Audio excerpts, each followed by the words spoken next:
শুভ সকাল, শুভ বৃহস্পতিবার। নন্দিনীর আরেকটি ভিডিওতে তোমাদের স্বাগত।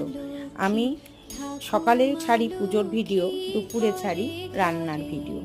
তোমাদের কেমন লাগছে ভিডিওগুলো অবশ্যই জানিও। আর আরেকটা কথা শেয়ার করার ছিল, আমি না এই বিষয়ে খুব অজ্ঞ যে দেখো কোথাও ঘোলা কোথাও ব্রাইট, মাঝে মাঝে এরকম 2-3 দিন ধরে হচ্ছে। সেটা কেন হচ্ছে বা কি করলে এটার প্রবলেম আমি সলভ করতে পারবো সেটা অবশ্যই জানিও। আমার হেল্প করার লোক একটু কমই আছে।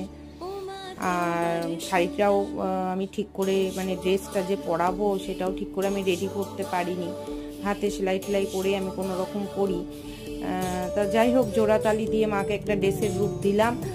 মাকে পরে খুব একটা খারাপ লাগছে না। আর অল্প কিছু গাছে ফুল ফুটছে, বর্ষাতে সব নষ্ট হয়ে গেছে। আর এই মালাটা কিনে মাকে পরিয়ে দিয়েছি, ভোগ লাগিয়েছি। কেমন হয়েছে